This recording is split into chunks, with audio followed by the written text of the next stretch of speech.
So we've been having quite a broad range of topics. Absolutely. It's whatever's really troubling people now this minute. OK, we're going to start off with Sally. Can you hear us, Sally? Hi, yeah. Hi, yeah. So what do you want to ask Deidre about? So I have a 14-year-old daughter, and she's only just recently expressed an interest in going out with her friends. She's of the understanding that I pay for her phone, and so I can access her phone when I want, so I have the PIN, and I can also track it.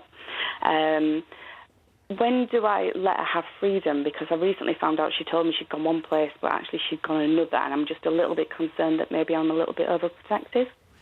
I think they're absolutely... I'm with you in being very concerned, and I think this is a really quite a difficult age. I remember going through it with my own daughters. I mean, I think when they start heading towards the, sort of the mid-teens, it can get very difficult.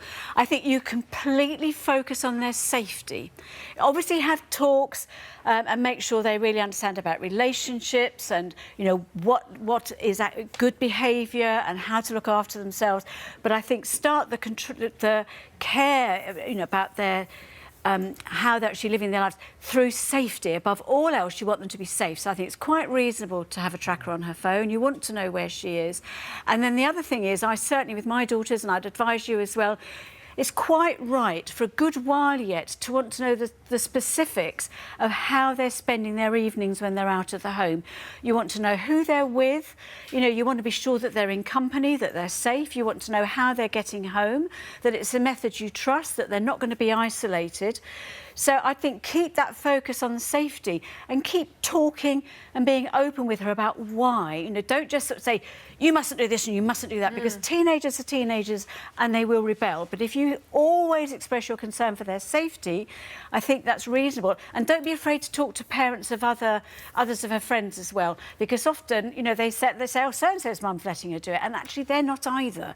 You can back one another up. And often, I think, I mean, just my daughter's only 11, but even just finding out what another parent's sort of rules are and where they stand on something is comforting to make sure you're not going mad yourself. Absolutely. And sometimes, though, I think you have to take a stand, because I can remember things like a daughter going to someone else's house and they were going to be watching an inappropriately sexy or scary video, and I would actually say, well, I'm sorry, you know, maybe her parents do think that's OK.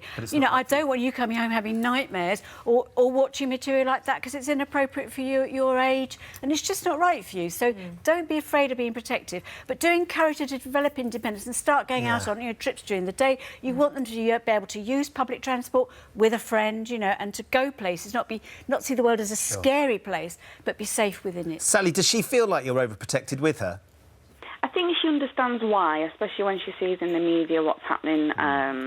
And we recently saw the thing about Holly Wells and Jessica Chapman and that kind of thing, and that's kind of in the back of my mind as well. So I do explain to her why, but I do feel that her friends have got a little bit more freedom than she maybe has in the comparison. As Deidre's saying, just communicate, talk to her about it, and the more you can communicate with her, the easier that's going to be. And the important thing as well, I mean, mentioning about Jessica Wells, is it's also important that they tell you about things that happen or things that make them feel uneasy when they're with adults. You know, it's really important that they know that you're the person they can always come to, you'll always listen, you'll always be understanding, you'll always put them first. OK. Sally, thank you. I hope that helps.